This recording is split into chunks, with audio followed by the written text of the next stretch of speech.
Good morning, Guardians! The Hijabi Gamer here, and it is Friday, and Zur is back in the tower. First off, important question, does it look better? New capture card, it's working, it looks amazing, at least on my end. Let me know, what do you see on your end?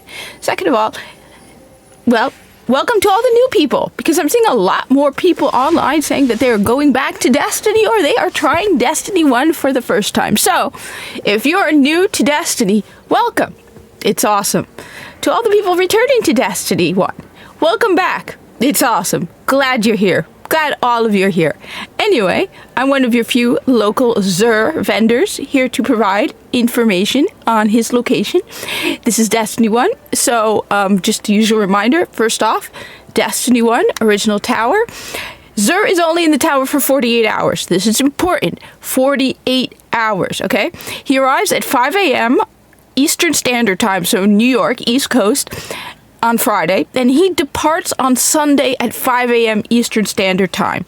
All right? He does not stay until reset. Again, he leaves Sunday morning, Eastern Standard Time, okay? Reset in Destiny 1 is Tuesday at 5 a.m., but he leaves on Sunday, okay? I know in Destiny 2, having played it, he leaves after reset, which is in the afternoon for me, but just that's the usual reminder. Anyway, Zur moves around the tower, in case you don't know. He sometimes is in the reef, but when he's in the tower, he's never in the same location. So he is right over... That dude just did the nightfall. Ooh, someone else did the nightfall. So the flaming flames around the head like that, that means someone did the nightfall. All right. Zur is right over here. And he's got some cool stuff this week. I mean, he's got the usual... The thing my least favorite thing is when he has the double of the same weapon. Also, I believe I saw somebody post that this week was, like, the anniversary of Zur carrying Galahorn. I wasn't here playing Destiny at the time, but if you were, comment down below. All right? Everyone, comment. I always like to hear from new people. If you've been with me for a while, you know I try to respond to all the comments because I want to get better, and the best way is to hear what people have to say. So, first off, we have Telesto and Lingering Vestige. Okay? That is awesome because that is the cool ornament. All right? So that is Queen's Command. That's not the one you're getting. You are getting Lingering Vestige. So we had shinies before Destiny 2 had shinies. Because look at that thing. You can see like the fluid, like that thing is awesome, all right? And Telesto is an amazingly awesome fusion rifle. It is so awesome that even though one of its perks is primarily for fire teams, it's still great even if you're not in a fire team, okay? So first off, it's a Void fusion rifle, okay? It's got Unplanned Reprieve. Fusion projectiles attach and detonate with a delayed Void Blast. So you just shoot, there's a momentary pause, then there's a Void Blast. It's very cool. I love this thing, okay? Telesto. Next, didn't this thing actually glitch out Destiny 2? It is so powerful. Then you have Harbinger Spark, okay? Multi-kills with this weapon spawn orbs for your allies. So this really isn't useful unless you're in a fire team. Or if you're doing something that is like a sort of like Arcad's Forge, where even though technically you're not in the same fire team, you're kind of all together doing the same activity. So then there will be orbs. But if you're by yourself, it's not like Destiny 2. You're not going to be popping out orbs. I call them guardian droppings. It's not that much of a benefit. However, we're talking Void Blast. Okay? That alone makes this weapon worth it, all right? And then add the ridiculously awesome ornament. Yeah, you need it. Okay? Next, we have the Mida multi-tool twice. Okay, you can get it with the ornament, special ops, and you get it without the ornament, so you don't have to pay for the silver. The silver dust. You just pay strange coins. So, Mida, all right, and special ops. Item multi-tool. So the ornament you are getting is this one, which also looks really, really awesome. Okay. And that's the ornament you're getting. Now, I was told that this thing was ridiculously powerful in its day.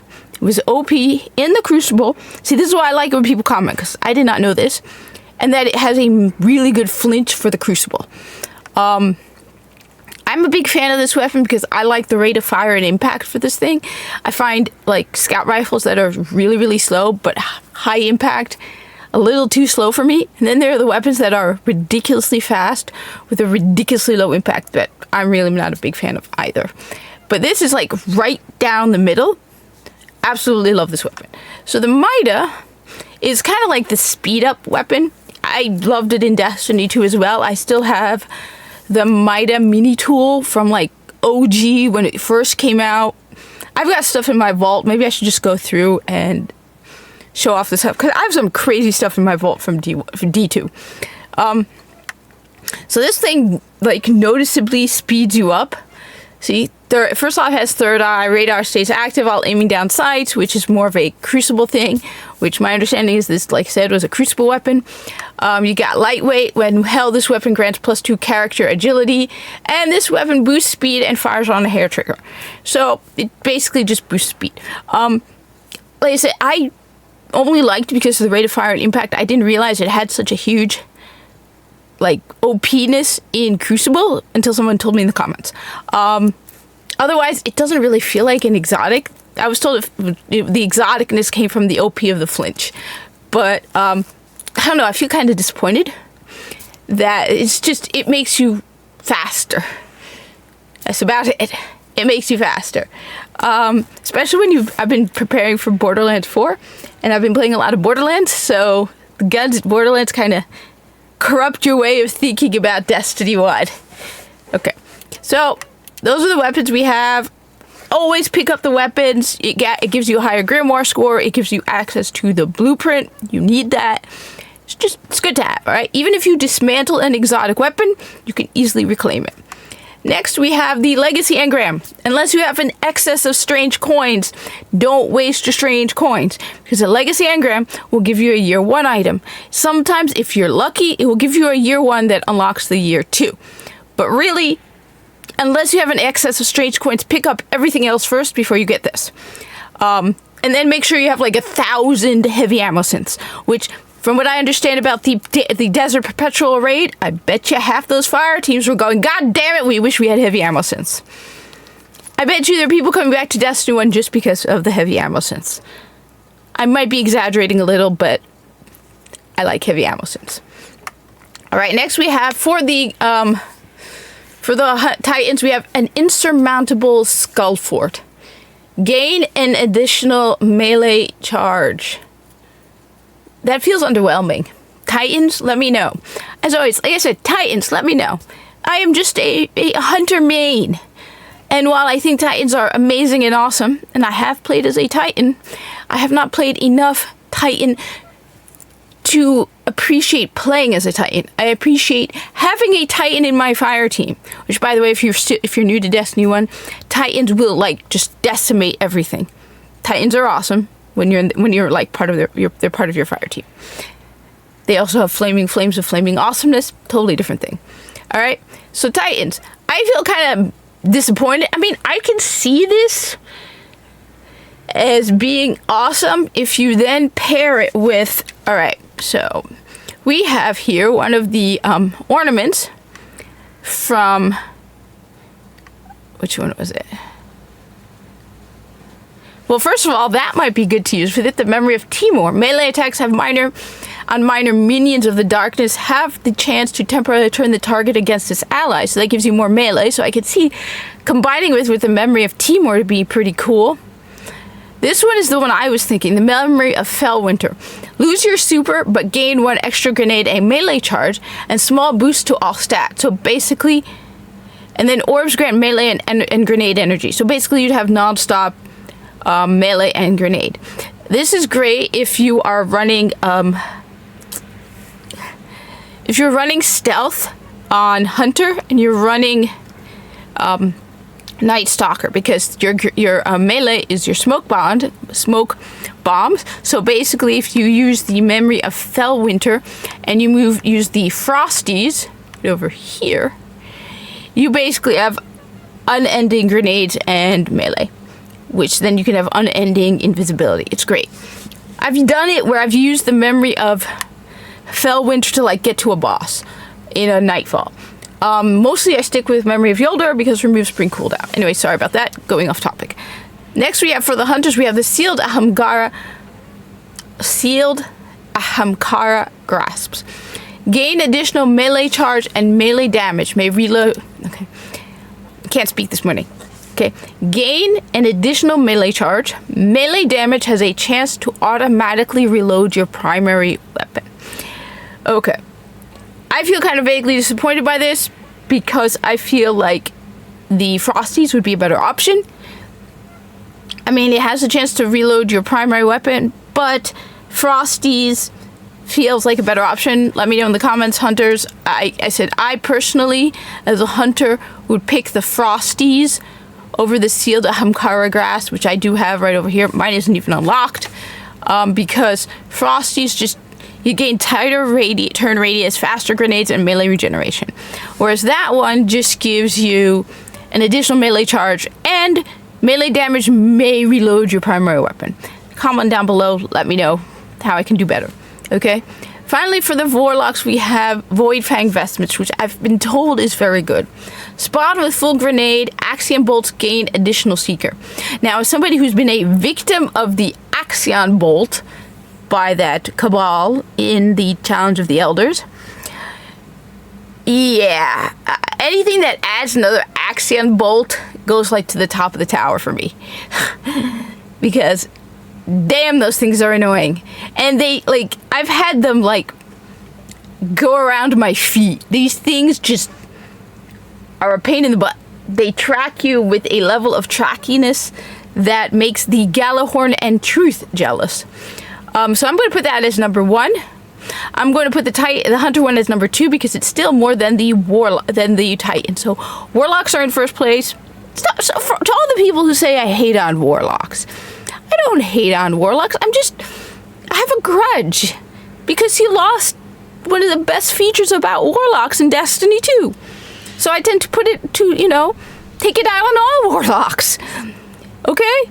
We're talking self-res. Best feature in Warlocks. But Warlocks, you're at the top. Hunters, you're in the middle. Titans, I'm sorry. You're still awesome in my book. Number 1, we'll never forget the Infinite Forest runs I've done with you guys during the old holiday events with Titans, and we would get farther than any other fire team. So Titans, you still have my favor, but you're at the bottom of the list. And then the usual Elder Curios, like I said, you need this stuff. I will show, because I like to sometimes show something at the end to just jog people's memories or anything, how to reclaim weapons and armor that are exotic that you dismantled in Destiny 1. So you have over here 2 kiosks. So you can basically reclaim everything.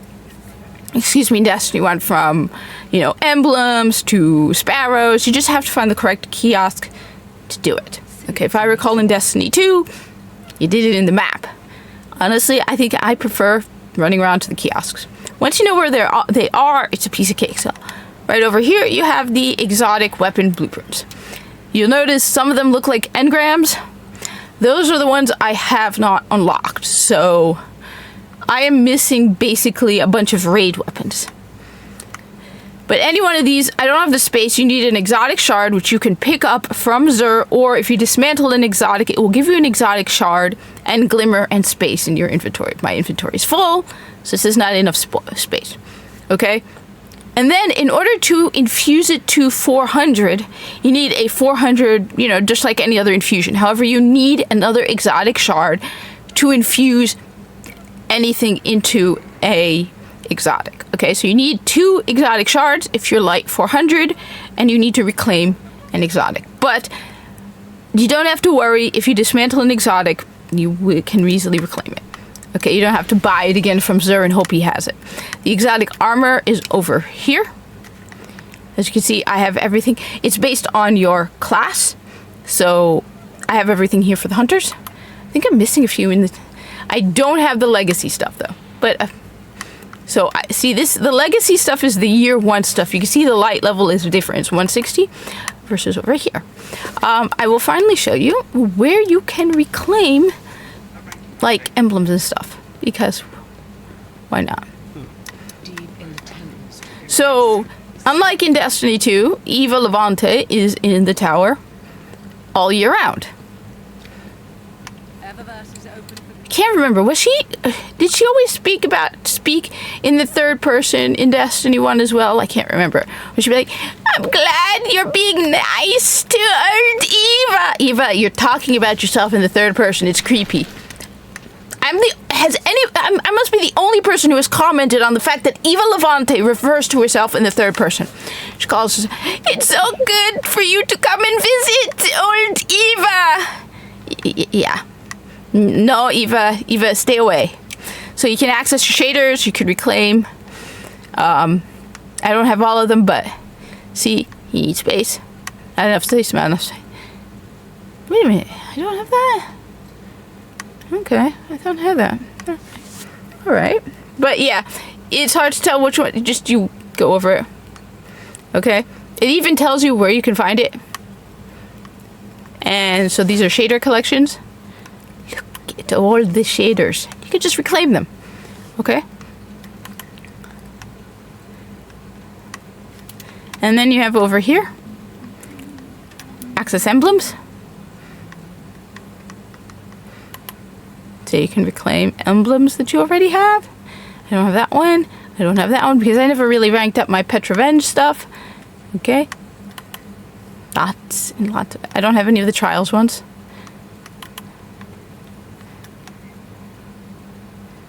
Purchase from Eva Levante. Yeah, I'm a little nervous around Eva since she talks about herself in the third person. Oh yeah, this was the yeah, I think, yeah. Cool. So that's where you get these from. Okay. And that's everything. All right. Thank you for watching. Like, comment, subscribe. Welcome back to Destiny 1 if you're coming back again, and welcome to the new people. We got cookies in Destiny 1. And I hope to see you in the tower. Like I said, I'm seriously considering making a Destiny 1 clan. I've already exited my clan, which basically everyone is inactive at this point. And that might be fun. So we can, you know, like I said, I'm noticing a lot of people who are just going back to Destiny 1. There's no way to know the exact numbers, but like that's a new person.